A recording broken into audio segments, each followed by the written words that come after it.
Денес одбележуваме 78 години од ослободувањето на градот Скопје и ден кога имаме низа манифестации низ градот, ние, жените од Унијата на жени на ВМРО ДПМН, одлучивме да направиме еден настан под мотото "Слободата се освојува, не се добива". Така да на овој ден во 1944 година 426 луѓе го положиле својот живот во народно-ослободителната борба против фашизмот, луѓе кои што ги водела една идеја и една мисла со велат срцата им биеле како едно, со една мисла за слободно Скопје.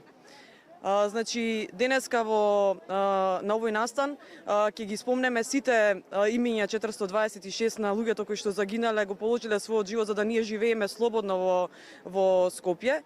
Ќе одадеме почит со положување цвеќе и делење на цвеќе низ случајни минувачи, како што тоа се случувало всушност кога парадирале откако го ослободиле Скопје. Сакам да напоменам дека од околу 500 луѓе кои што учествувале во таа народно-ослободителна борба и го ослободиле Скопје, учествувале околу 100 жени, од кои што 8 загинале. И читајќи ги сеќавањата на тие жени кои што учествувале, во сеќавање ми остави еден впечаток на една жена која што учествувала во народно-ослободителната борба за ослободување на градот Скопје, која што се вика Пенка Кралевска.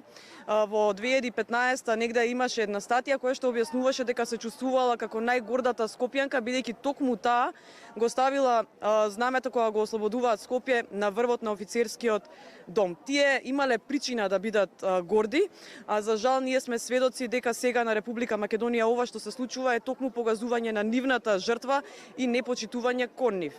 Она што се случува сега во собранието, каде што законот за здруженија и фондации изгласан со 83 пратеници, донесен со мнозинство пратеници во кои што учествуваа и гласа пратеници од парламентарното мнозинство од власта, за да сега Бујар Османи се дрзне и да кажува дека ќе го даде на Венецијанска комисија. Сакам да испратам порака дека ние не се плашиме од мислењето на Венецијанска комисија, но сакам да го потсетам дека кога собранието носи со мнозинство гласови, тоа треба да го спроведува владата без поговор или без приговор.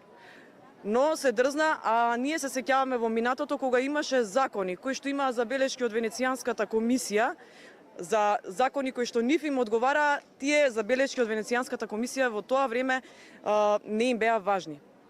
Тоа се тие двојни, тројни аршини на оваа власт, па ќе правел список кои празници ќе сме ги славеле заедно со Бугарија, наместо да одговори на онаа брутална реторика што ја има Бугарија кон нас како министер за надворешни работи.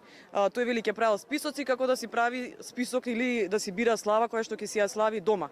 Сакам да упатам порака од овој настан денеска до власта, кои што се марионетски квази политичари, да го слушаат гласот на народот. Гласот на народот е за слобода.